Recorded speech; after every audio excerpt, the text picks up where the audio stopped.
জয় গুরু। আজ যে সৎসঙ্গ দিচ্ছেন তার পরিবার এবং পারিপার্শ্বিক পরমপিতার কাছে প্রার্থনা করি সবাই সুখে শান্তিতে থাকবে।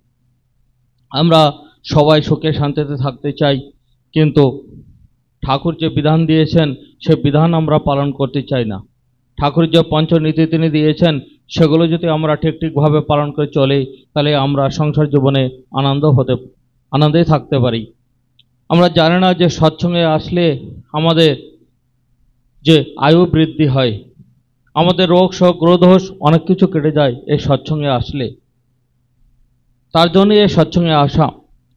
দৈনন্দিন সৎসঙ্গ করলে আমাদের যত গ্রহদোষ আছে সবগুলো কেটে যায়। এক ভক্ত তার জীবনে তার 32 বছর বয়সে তার মৃত্যুযোগ ছিল। তা সে সবসময়ের জন্য তার বাবা তারে 5 বছর বয়সে নাম শোনায় দেয় এবং 12 বছর বয়সে দীক্ষা। তারপর 12 বছর থেকে সে সবসময় সৎসঙ্গ করে চলতো।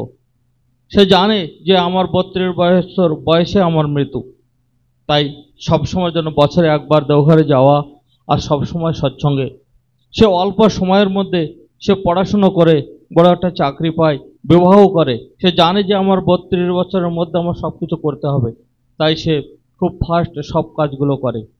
কিন্তু দেখা যায় যে 32 বছর বয়স যখন হয়েছে তখন তার একদিন খুব শরীর অসুস্থ হয়ে যায় এবং সে দাওয়াখানায় ভর্তি হয়। তার বাবা মা চিন্তায় পড়ে যায়, কিন্তু তারা সবসময়ের জন্য ঠাকুরের কাছে প্রার্থনা করতে থাকে।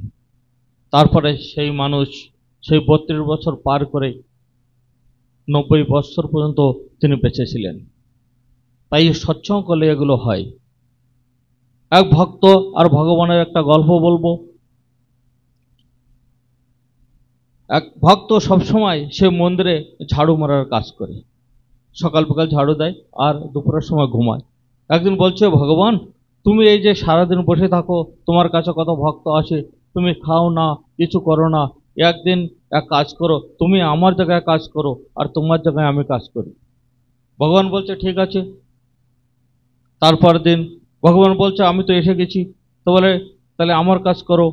আর ভগবান কি করলো, সেই মন্দিরে ঝাড়ু মেরে যে আরামে ঘুমাচ্ছে, আর ওই ভক্ত সেই ভগবানের জায়গায় বসে আছে। তো ভগবান বলেছিল যে তুমি কোনো কথা বলবে না, চুপচাপ বসেই থাকবে। শর্ত পাক্কা বসে আছে। এমন সময় এক ধনী ব্যবসায়ী এসেছে, অনেক টাকা পয়সা নিয়ে এসে ওখানে রেখে ভগবানকে খুব ভালো বলছে যে অনেকদিন পরে আমি অনেক পয়সা পেয়েছি, অমুক সমুক অনেক কিছু বলার পরে সে ওই পয়সা রেখে সে চলে যায়। তার কিছুক্ষণ পরে একটা গরিব সে এসে বলে যে ভগবান আমি খেতে পাচ্ছি না, আমাকে তুমি কিছু খেতে দাও, আমি ভিক্ষা করেও কিছু পাচ্ছি না, আমার খুবই কষ্ট। সে প্রণাম করে উঠে দেখে যে সেখানে একটা বাক্স, সে বাক্সটা খুলে দেখে অনেক পয়সা, সে বাক্সটা নিয়ে চলে যায়।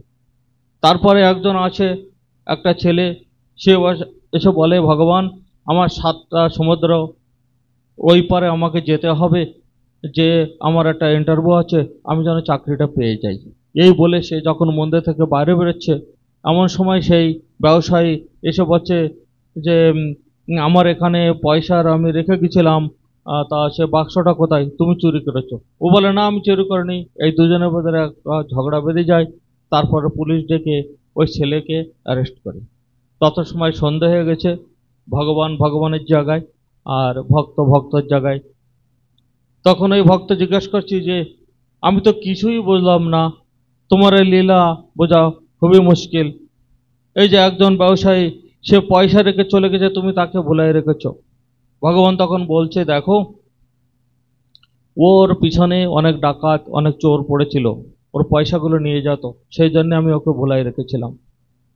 ভক্ত বলছে সে তো বুঝলাম, কিন্তু ওই গরিবকে তুমি এই সব দিয়ে দিয়েছ। বলে ও ডেলে ডেলে এসে আমাকে বিরক্ত করে, তাই ওই টাকা ওকে দিয়ে দিলাম। ভক্ত বলছে তাও তো বুঝলাম, কিন্তু ওই ছেলেটা তো কোনো দোষ করেনি, ওর কি ব্যাপার? তখন ভগবান বলছে যে ওই ছেলেটার মৃত্যুযোগ ছিল, ও যখন জাহাজে বসতো ও জাহাজটা পাল্টে হয়ে মরে যেত, তাই ওকে আমি বাঁচালাম। ও কিছুদিন জেলে থাকলে কিছু হবে না, কিন্তু ওর মৃত্যুর হাত থেকে তো বেঁচে গেল। তাই ভগবান যাহা করে ভালোর জন্যই করে।